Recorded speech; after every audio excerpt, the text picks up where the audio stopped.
What is up, For Honor family? How y'all doing today? In this one, I want to talk about For Honor side quests. So you're probably thinking, side quests? What side quests are there in For Honor?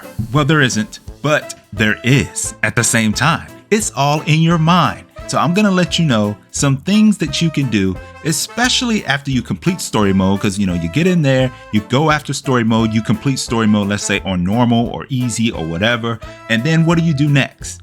You bump it up to realistic, and then you complete it on realistic. And then what's the next step? Maybe you jump in and you grab your hero and you're like, I'm gonna max out this hero. I really like this hero after trying out multiples. And then you're like, rep whatever the max rep is for that hero at the time. When you max him out or max her out, and then what? You're like, do I jump in PvP? What about if you're on Xbox One and you don't really like PvP? Maybe you just want to play PvAI, because on PvP, even if it's no crossplay, you're still going to run into trouble with latency, etc., etc. So I've thought of some things that you could do to still garner fun out of this game. And there's so many different things that you can do to continue to get enjoyment out of this game, even if you don't want to be in a PvP environment. Now, of course, you can amp it up a bit if you do want to be in a PvP environment. But if you don't, these are still some things that you can do. So the first thing is, I know you probably already completed the story on realistic. I'm sure a lot of you have. If you haven't, just go ahead and do it. So you complete on realistic. But did you get all the observables? Did you get all the breakables? Now, I don't know if you guys know this, but there are 144 observables and 91 breakables. You can actually get other rewards by getting these. If you're curious where all these observables and these breakables are, there is a link actually on Ubisoft's page that guides you to another place where you can go up, basically someone's YouTube page where they actually collected all the observables, and it's like for each faction. So you'll have the Knights, you'll have the Vikings, and you'll have the Samurai. Feel free, I put that link in the description for anybody that's interested. But if you want to attempt to go about it and find it on your own, that's a fun thing to do as well. But it also can be frustrating. But as far as rewards are concerned, I just want to show you a couple. You can get the rose when you complete the night story on realistic. And there's one for the samurai, etc. As you go through it, if you complete it on realistic, you can get the rose. And if you complete it on hard, and I actually like the hard one better, the hard emblem that is, for you little kiddos out there, you could get the wolf's head. And here you see for the samurai, you get the moth when you complete it on hard, and you get the flower plates when you complete it on realistic. But that's just an example. So the next one, let's say you want to get every hero to a certain rep. That's something that I did. I wanted to get every hero to rep 8. And the reason why I wanted to get him to rep 8 is because sometimes when you're playing a hero, you see some gear that comes out and you look at your hero and you're rep 2 or whatever on that hero. And you're like, man, I don't know if I want to take the time to rep up this hero just to get that armor.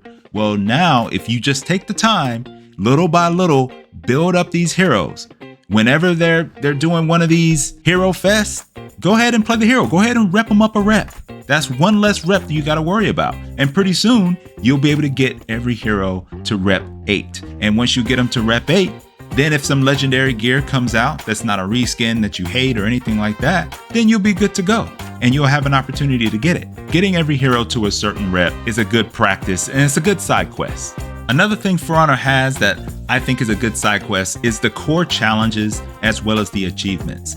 Now you can see here what my core challenges and achievements are, but this is not true to form. I always say I've been playing this game since the beginning, and I did switch over from Xbox to PC. So some of this stuff I already done, and I'm just not going through it. And it's not like I want to sit through waiting to get into skirmish matches and also elimination matches in order to get these achievements. But if it gets to a point that I want to complete another side quest, once again, I could do that. And that's what's in these achievements, as well as, and it has little things like get 25 takedowns in a match.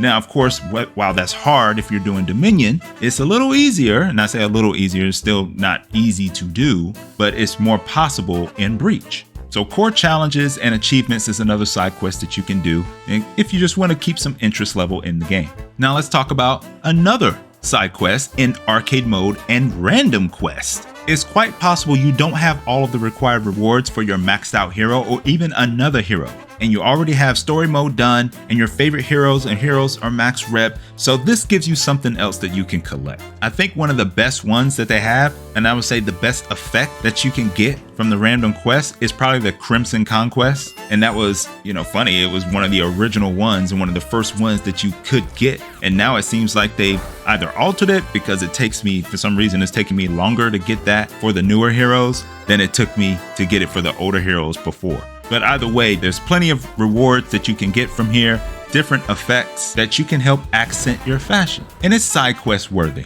Now, one thing I can't forget about is Ranked Duel. Ranked Duel has a new effect that you can get every single season. So even for players like me that don't play it often and don't really care for Ranked Duels, you can jump in at least once a season, see if you like the effect. If you like it, play 3 matches, and win or lose, it's yours. If you win some matches and are playing one of the heroes that came before Year 3 Season 1, you could also unlock rewards when you win ranked matches.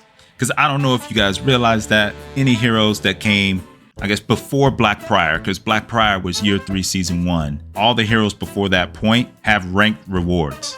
So it just lets you know how they kind of put rank on the back burner from that point on and didn't do too much work towards it. But the focus here is just on the rewards, but just keep that in mind. If you want to change things up and you're a PvAI player and you don't want to play PvP, remove the guard widget and go after it from a different perspective. It gives the game a more cinematic and authentic feel. There are times on PC where I remove all UI elements, and I don't know what the heck is going on as far as time and score and team matches, but I love the look. It's very clean, and it's almost like I'm watching a movie. All right, not that serious, but you get what I'm saying. But try PvAI elimination. It'll freshen things up, and it almost feels like you're going through a gauntlet, like taking on hero after hero.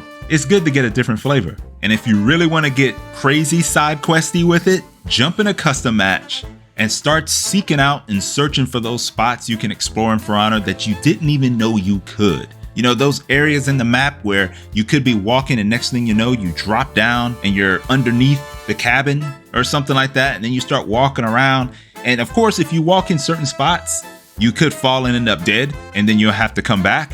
But there are places where you can continue to navigate and move around. But usually you're going to have to find somebody to help you out with this. But if you didn't have anybody that can help you out with this, there's still ways you could just search if you have the time, because there are people out there that just love For Honor. They love the maps and they want to learn something new. They want to take part in something new.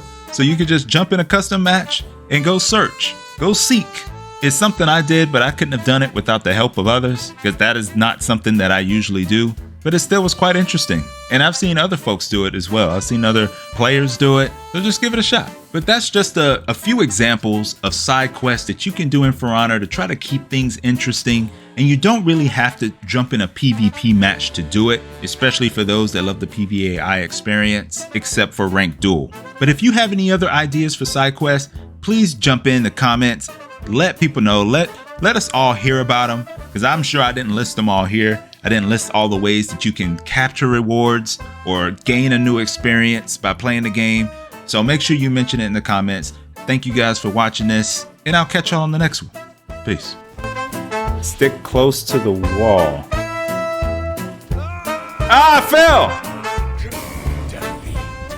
What the...